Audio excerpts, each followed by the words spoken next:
Ils se disent premiers écologistes de France, un slogan lancé fin août par la Fédération nationale des chasseurs et qui fait bondir leurs opposants.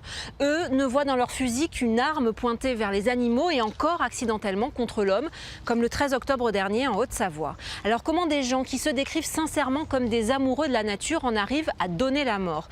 Pour tenter de comprendre ce paradoxe, nous sommes allés à la rencontre des chasseurs des Alpes-Maritimes. Dans le Haut-Pays, la chasse constitue parfois le dernier lien social des petits villages. Alors les pères transmettent à leurs fils ce que leurs propres pères leur ont transmis, le virus de la chasse. Chasseurs nés, c'est le premier reportage d'Enquête de région.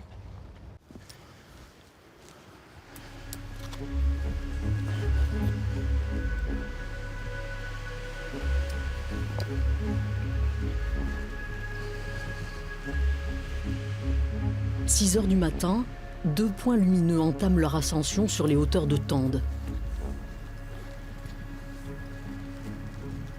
2 hommes, 2 chasseurs, levés à l'aube pour repérer leur cible avant le lever du jour. Ils vont traquer le chamois. Les chamois, ils ont tendance à surveiller le danger qui vient du bas. Et il faut qu'on monte tant que le vent il descend parce que vers 9-10 heures, il va s'inverser. Et là, il va monter. Facilement repérable par l'odorat. C'est Robert Galliot qui ouvre la marche. Il connaît bien la zone. Il préside la société de chasse de Tende. Dans ses pas, le président de la Fédération des chasseurs des Alpes-Maritimes.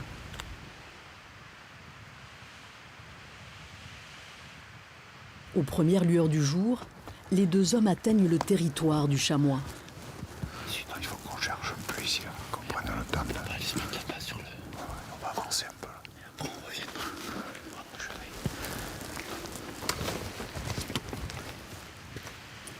Très vite, un premier animal se montre.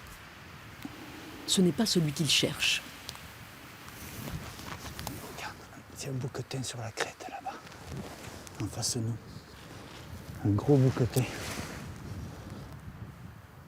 Il ne tirera pas. Ah non, c'est protégé.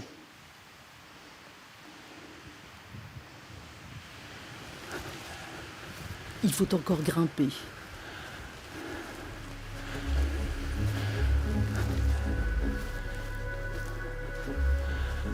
Après 2 heures de marche, il distingue un groupe, au loin. Mais tu les vois peut-être pas de coucher. Je regardais les cornes, il baisse la tête. Le couillon. Allez, lève la tête. Hein. Il y a un bouquetin mâle, une étagne et un chameau. C'est quoi des étages? C'est la femelle du bouquetin. Le chamois est à 800 mètres. Trop éloigné pour un tir. Les chasseurs vont se rapprocher lentement.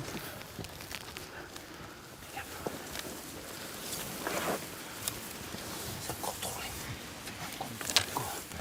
285. 285 mètres. Les 2 hommes ne se sont pas fait repérer, ils peuvent encore progresser. Ils passent les 2300 mètres d'altitude sans un regard pour le lac de Perfik. Il nous a vu. Pas le temps. 212 mètres.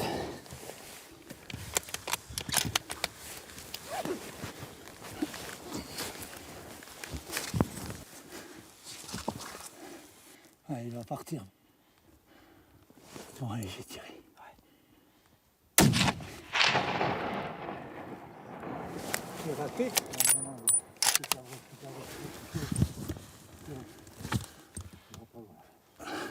Il s'est cabré, tu l'as pris.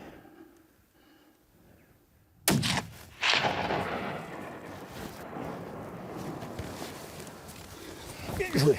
Tu l'avais pris à la première et ça Tu l'avais pris à la première, non? Oui, il s'est cabré comme ça. Qu'est-ce qu'il Non, c'est bon, il s'en allait plus.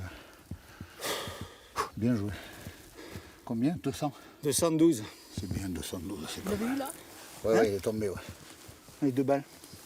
J'ai tiré pour pas laisser souffrir. La première. Parce que des fois, il traverse le cœur, mais il met 1 minute ou 2 minutes à mourir. Donc, quand c'est comme ça, je préfère assurer. La Fédération de chasse estime à 12 000 le nombre de chamois dans les Alpes-Maritimes. La préfecture autorise cette année les chasseurs à en tuer plus de 1300. Beau petit mâle. Lui sera l'un des 118 chamois attribués à la société de chasse de Tende. Il sera comptabilisé. Le bracelet est posé. La bête peut maintenant être déplacée et éviscérée. La ramener sans les viscérer, c'est pas bon parce que au niveau de l'estomac, il y a des proliférations de bactéries après. Même quand on a l'habitude, la première fois, ça fait quelque chose.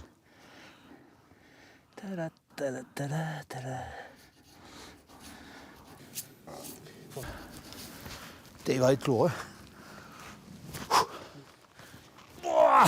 C'est vrai que l'animal mort, ça ne laisse pas indifférent, c'est évident. Mais bon, c'est notre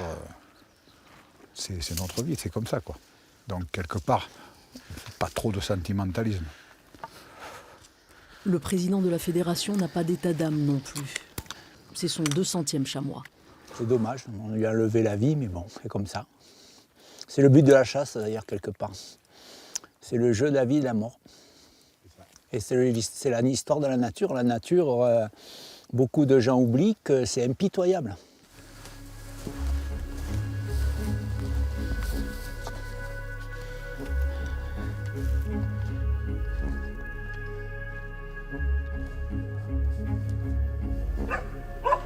À la Croix-sur-Roudoule, près de Puget-Théniers, les chasseurs ont une cabane. C'est la mairie qui leur a offert. Ce matin, c'est jour de battue au sanglier. Tenue orange obligatoire. Identifier avant de tirer formellement les animaux. On va tirer qu'au cochon, donc il n'y aura pas trop de difficultés. Hein. Par contre, si vous voyez arriver une mère avec des petits sangliers, évitez de tirer la mère, tirez un petit pour les chiens si vous voulez, vous arrêtez les chiens. Roland Glanis assume le rôle de chef de battue. Sa responsabilité peut être engagée en cas d'accident. Les panneaux, c'est pour alerter les randonneurs ou les cueilleurs de champignons. Ça leur est pas interdit. Donc c'est à nous après d'être vigilants voilà, pour la sécurité. Voilà. C'est son obsession, la sécurité, d'autant que ce jour-là, sur les 22 chasseurs, il a un jeune invité, un adolescent. À 15 ans, le jeune homme doit encore attendre une année avant de passer son permis de chasse. Mais il peut déjà utiliser la carabine de son père. C'est la chasse accompagnée. C'est le passage des animaux. Tu vois les dragues là, ici. Tu en as une là plus bas. Tu en as deux en dessous. Voilà. Alors là, tu peux tirer jusque là au vallon, là où tu vois, alors ça risque rien. Bon, moi je vous dis merde. Hein. D'accord. Je m'avais derrière là-bas. Le binôme est posté. Sullivan peut charger son fusil. Mais la sécurité. Tu fermes. Allez. Parfait. Allume le bras rouge. Pendant toute la durée de la battue, il ne bougera plus. Il ne lui reste plus qu'à attendre le sanglier. Voilà. Parfait. Le face-à-face ne lui fait pas peur. Non, pas forcément. Ça dépend. Peut-être impressionné, un peu. Mais sinon, non. C'est un moment unique en fait. On ne peut pas savoir comment ça va se passer. On ne peut pas prévenir à l'avance. Il peut ne pas passer sur les drailles, sur les passages. Être au cœur de la forêt, en dehors des sentiers, pour le père et le fils, ce sont des moments privilégiés. Il doit y en avoir là-dedans des cervidés. Ça me fait plaisir parce qu'on passe, on passe des bons moments ensemble. Voilà, on pourrait passer des bons moments ensemble à jouer au ballon. Mais bon, voilà. Il a accroché à la même passion que moi. Ça lui plaît. Je suis content pour lui, voilà. C'est... Ouais. En contrebas, les chiens s'agitent. Ils ont senti un sanglier. Ils vont tenter de lever la bête pour la faire fuir. Ça va aller vite, là. Mais le sanglier ne passera pas par là. Les chiens ont arrêté d'aboyer. Ils ont perdu la trace de l'animal. Ouais. Ouais. La tension retombe.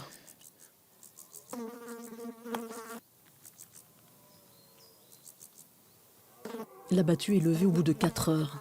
Le sanglier est passé plus haut. J'ai des chiens qui sont montés en crête, ça a tiré derrière. Sur l'autre colline, un chasseur n'a pas manqué sa cible. C'est bien, ouais.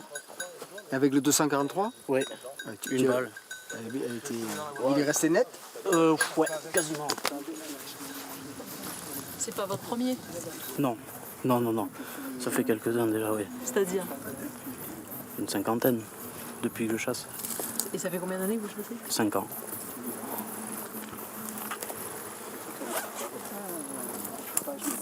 Et là, ça vous fait quoi de le voir là?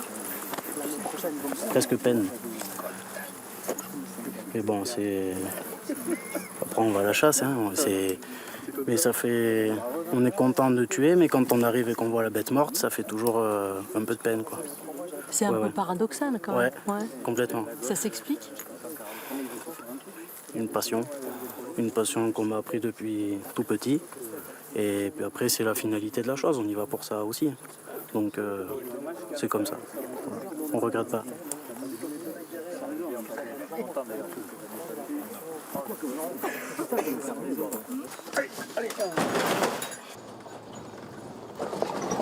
De retour au village, avant de passer à table, les chasseurs ont droit à un énième rappel des consignes de sécurité. C'est pas un conseil, c'est de la réglementation. Dans un véhicule, l'arme est toujours transportée, déchargée, démontée ou sous étui. Tous les équipiers se sont rassemblés dans la salle des fêtes. Tous attendent la daube. Un sanglier tué la semaine précédente.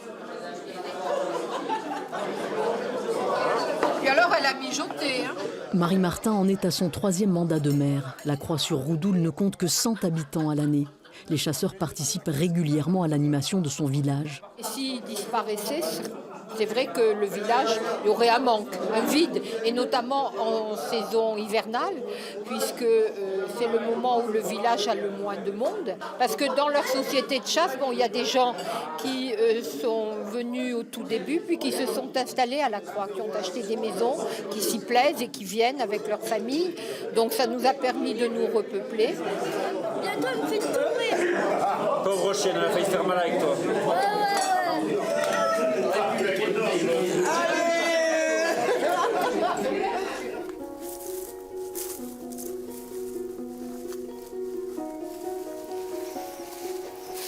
Tu vois, c'est beau vert, hein. Il y a des sauterelles. Ils ont vraiment fait du bon boulot, là. Débroussaillage, élagage, ce sont 40 hectares de travaux que la Fédération des chasseurs a fait réaliser à Sipierre. Sur ces parcelles, on ne cultivait plus, ni pois chiches, ni lentilles. Les arbustes avaient remplacé l'herbe. La végétation s'était refermée. Il y a des espèces animales qui seront vraiment inféodées à ce type de milieu. Et du coup, si la végétation devient trop dense, elles n'ont plus leur habitat, donc leur effectif diminue et à terme, elles peuvent même disparaître de certains secteurs. Grâce au débroussaillage, les chasseurs ont participé à la réhabilitation de la perdrix rouge. Ils peuvent à nouveau la chasser, mais ils se défendent. S'ils rouvrent les milieux, ce n'est pas uniquement pour conserver leur terrain de jeu. L'objectif, c'est la biodiversité, que ça soit chassable ou non chassable. Donc, si vous voulez, les chasseurs font partie des principaux acteurs de la biodiversité par les actions qu'ils mènent depuis X années. Après, nous, si vous voulez, on n'est pas focalisé sur la chasse. On est focalisé sur toutes les espèces en général, puisqu'on est écolo, nous aussi, quoi. On n'est pas là que pour dézinguer ou détruire. Forcément, on est capable de faire des efforts de gestion. La preuve ici, on ne chasse que 4 demi-journées par an, quoi, avec un prélèvement d'un oiseau.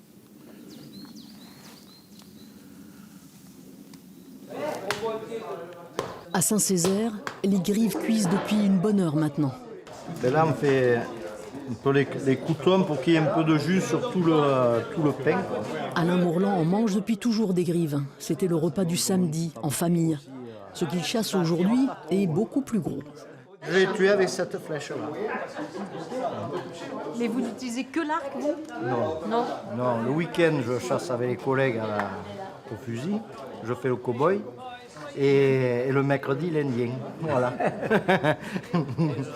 L'hôte de la soirée, c'est Gilbert David, président de la société de chasse de Saint-Césaire, terre de prédilection pour la chasse aux grives.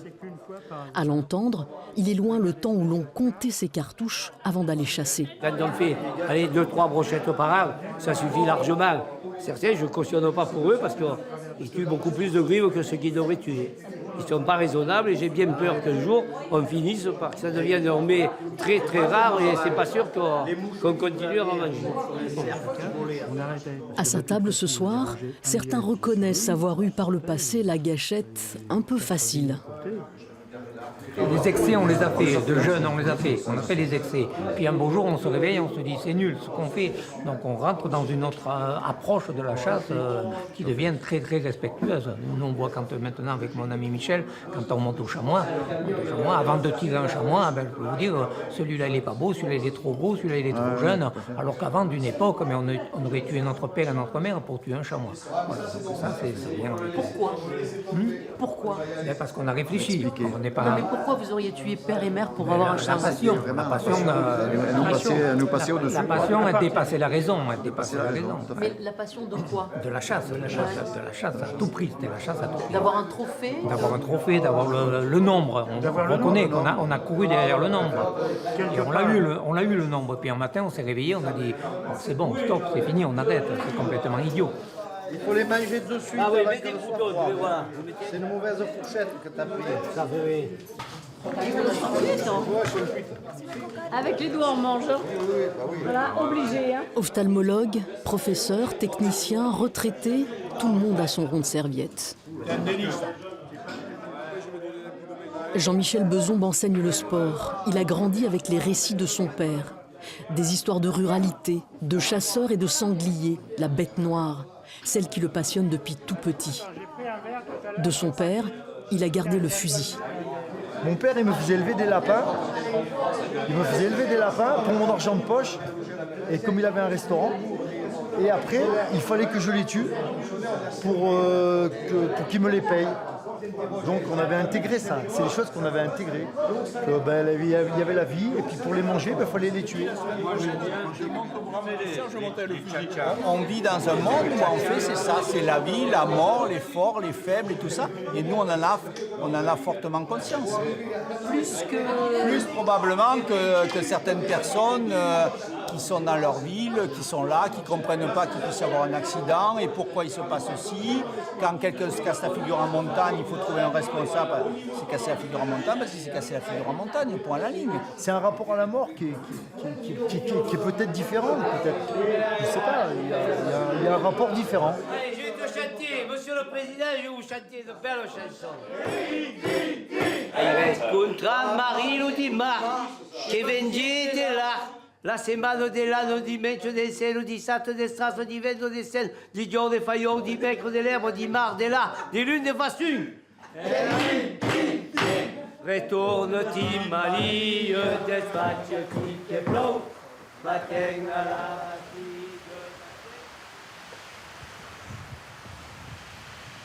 Je sais pas, ils ont annoncé du vent aussi, non? C'était principalement hier le vent. Il fait beau à Saint-Étienne-de-Tinée. Ces quatre-là sont chanceux. Ils ont une longue marche à accomplir avant d'apercevoir celle qu'ils sont venus chasser.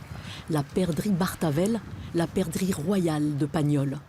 On va remonter cette vallée où il y a deux petits lacs, essayer de les trouver dans les pierriers, et puis après à nouveau basculer sur des grands alpages qui sont à la frontière italienne, là sur le pas de Colalongue. Iguane, le pointer, Ibis, le setter.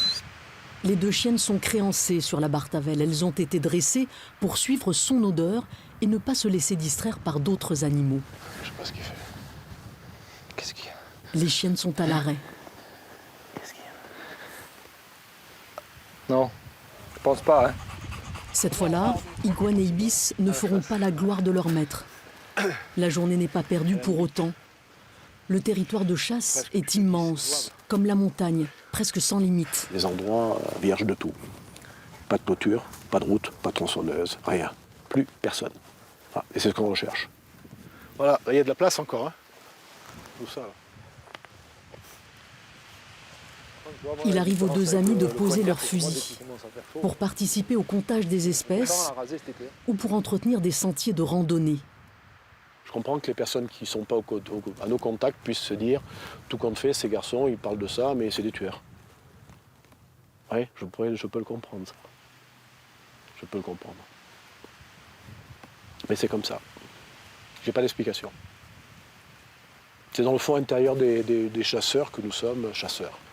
Voilà. Je vais essayer l'appareil photo, oui, mais ça ne me fait pas vibrer comme la chasse. Sur d'autres sommets, à Péonne, il y en a un qui a franchi le pas.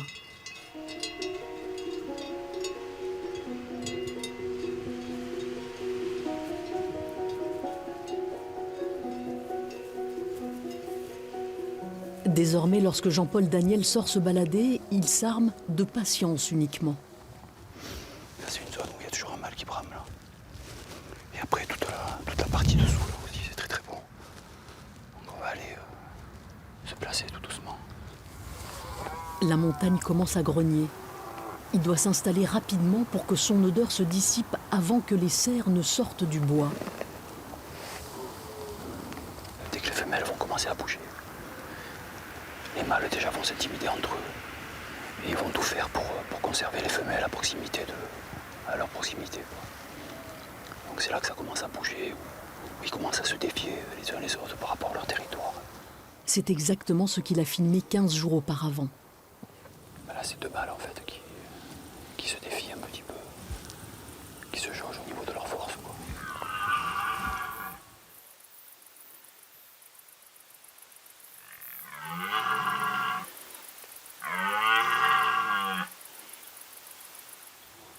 Caché au même endroit, il espère capturer le même instant. Le photographe a d'abord chassé, pendant 20 ans, un peu les perdrix, beaucoup le chamois, toujours dans des milieux difficiles d'accès, une chasse sportive qu'il a décidé d'abandonner. La finalité me gênait, voilà. La finalité de la chasse me gênait. La mort. Oui. Voilà, c'est une question que je me suis toujours posée, parce que c'est vrai que bon, quand on est au bout de la carabine, on tire et puis tout s'arrête finalement. Pourquoi? Je me suis toujours posé cette question. J'ai jamais trouvé de réponse. Et j'avais commencé à faire un petit peu de photos parallèlement à la chasse. Je commençais aussi à avoir des choses différentes, avoir une proximité plus grande avec les animaux. Et du coup, j'avais plus de pulsions de chasse, quoi. J'ai préféré cette pulsion de chasse, elle a diminué au fil du temps, jusqu'à disparaître complètement, quoi, parce que je passais tellement de bons moments à les observer, des fois, sans qu'ils me détectent, que j'ai préféré pratiquer comme ça plutôt que chasser. Ah, puis il arrive, vous voyez là, la petite clairière là-bas en face. Dans la même clairière, presque à la même heure qu'il y a 2 semaines, le même cerf.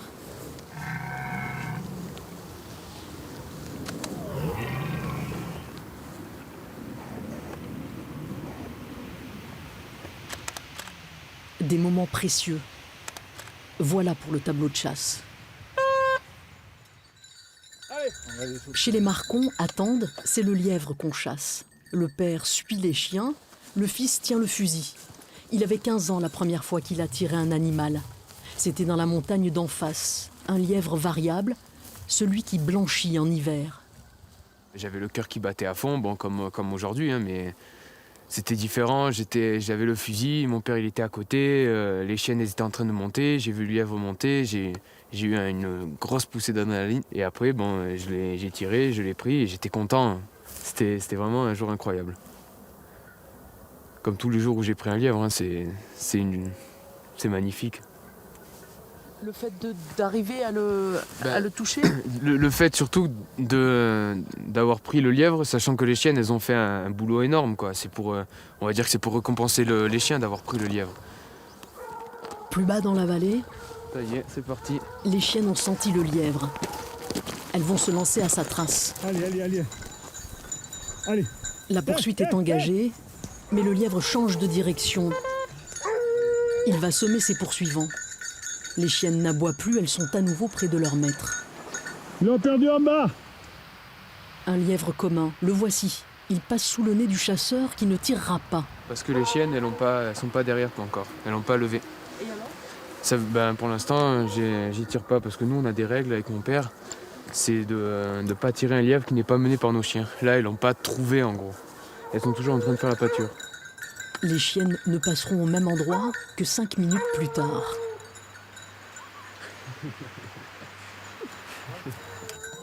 Ouais. Mais j'ai pas tiré, les chiennes elles étaient pas derrière encore. Tous les chasseurs ne suivent pas cette règle, mais les Marcons préfèrent tirer peu pour ne pas tarir la source de leur activité préférée.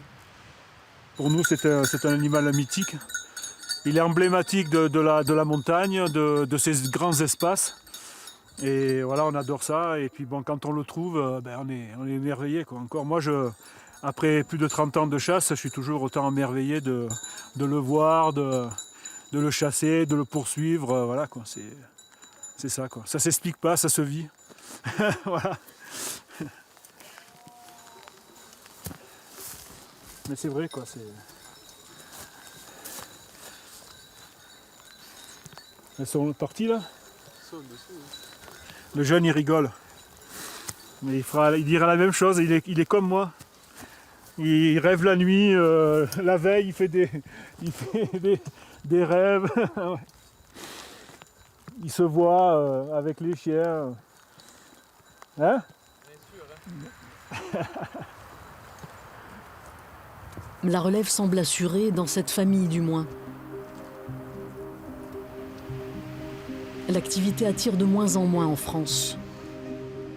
Dans les années 70, les Alpes-Maritimes comptaient encore 18 000 chasseurs. Aujourd'hui, ils sont moins de 8 000 à prendre leur permis dans le département. Les chasseurs ne sont certes pas en voie de disparition, mais ils n'ont jamais été si peu nombreux.